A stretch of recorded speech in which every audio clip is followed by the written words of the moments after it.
c'est Yann Giguère. Je suis artiste en art visuel. Mon médium, c'est la photographie. J'ai débuté ma pratique de photographe à la Polyvalente Le Boisé dans le milieu des années 80, quand j'étais en secondaire 4 ou 5. Et depuis ce temps-là, j'ai jamais arrêté de pratiquer cette technique-là. Il faut dire qu'à l'époque, c'était le numérique était inexistant. Ça existait, en tout cas, pas dans le domaine de la photographie. Donc, moi, mon parcours s'est fait, en tout cas, depuis ces années-là, avec le médium photo analogique. Et malgré la révolution numérique, j'ai quand même décidé de poursuivre ma pratique avec le film, la pellicule, le papier, les chimies. Je vous dirais surtout par plaisir, parce que j'aime la matière.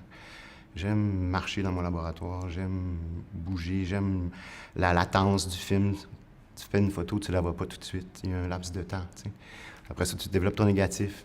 Tu le vois en négatif. Il y a comme le temps avant de voir l'épreuve, il y a comme des espaces-temps où on dirait que l'image se transforme dans cette ligne de durée-là.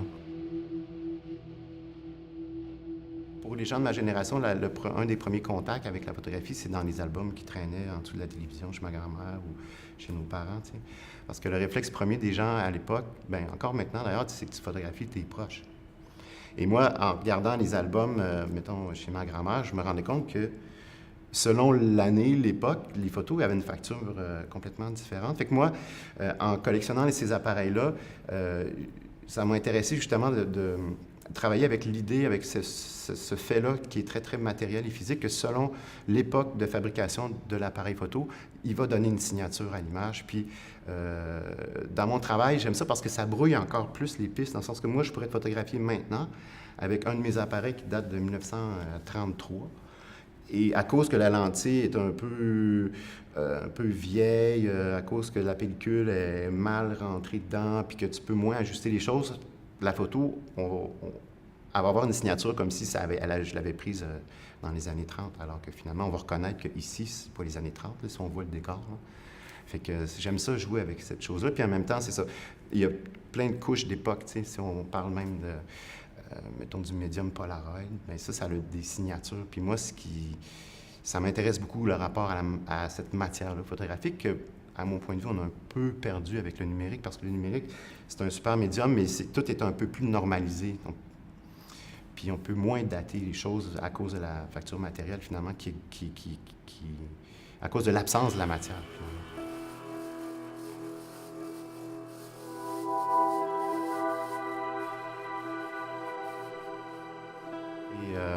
Pour faire ces séries-là, qu'est-ce qui les réunit finalement? C'est l'utilisation d'un appareil, un petit appareil analogique qui ressemble à ça, avec lequel on peut faire des séquences ou des mini-films. Donc, ce qui arrive, c'est que moi, je me promène avec l'appareil, puis en tournant la manivelle, selon la vitesse, je fais des séquences. Donc, les 3 séries que je présente ici, chacune des séries a pour fondement une séquence que j'ai isolée sur un négatif. Et à partir de cette séquence-là, je me suis amusé à la développer, à la reconstruire.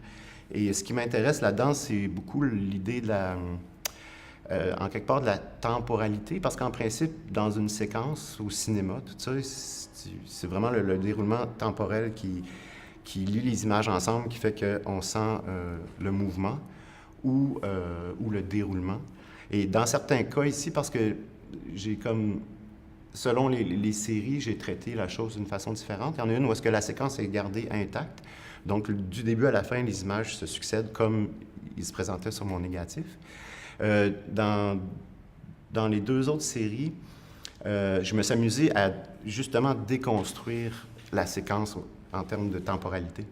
Donc, je me retrouvais avec une série d'images entre 15 et 20, où est-ce que, au lieu de partir de la première, puis après ça, présenter la deuxième à la suite, j'ai comme complètement mélangé ces images-là, mais qui sont quand même pris dans le même espace-temps, qui dure finalement très peu de temps. Là, on parle de 1 ou 2 minutes de prise de vue. Et c'est ça, je m'amuse comme à reconstruire cette temporalité-là, où est-ce qu'on reconnaît quand même le lieu, mais en termes de déroulement, c'est plus au niveau de l'ambiance que je développe plus que que le séquençage temporel. Fait qu'il y a comme, ça devient un peu flou, ça nous ramène un peu dans le rêve ou dans des lieux qui sont incertains, mais on voit qu'on est toujours au même endroit. Fait que moi, ça, c'est quelque chose qui m'intéresse beaucoup, d'autant plus que dans mon cheminement, j'ai fait un deck en cinéma. Puis en même temps, moi, je vois le lien avec le cinéma, où est-ce que quand tu tournes un film, tu tournes d'une façon décousue, plein de scènes, puis au montage, tu remontes tout ça. Puis tu pars pas du point A au point B nécessairement. Dans le cinéma, tu as des retours en arrière, tu peux aller même dans le futur, dans l'histoire, en termes de scénario. Puis ça, c'est avec les images que ça se travaille, là, finalement.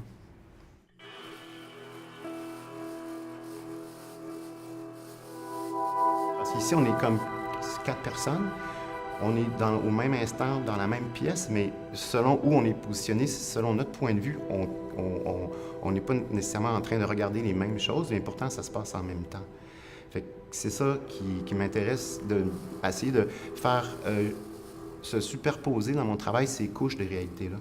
Dans le sens que, dans un instant déterminé, il se passe plein de choses. C'est comme une rêverie. Parce qu'une rêverie, c'est pas comme un rêve. Une rêverie, c'est que tu es éveillé puis tu es dans ta tête, finalement. Et puis, c'est ça. Dans la façon dont je combine mes photos ensemble, je m'inspire beaucoup aussi de la poésie. Je me sens très proche du médium de la poésie. Parce que le poète, qu'est-ce qu'il fait? C'est qu'il met plein de mots, il forme des images avec ces mots. Puis, c'est des choses qui, habituellement, ne vont pas ensemble, mais en les mettant ensemble, ça crée une nouvelle image. Fait que ça, c'est quelque chose qui m'intéresse aussi beaucoup. Puis en même temps, ce que j'aime dans la poésie, surtout, c'est que le lecteur, l'image apparaît dans la tête du lecteur. T'sais. Donc, il y a quand même...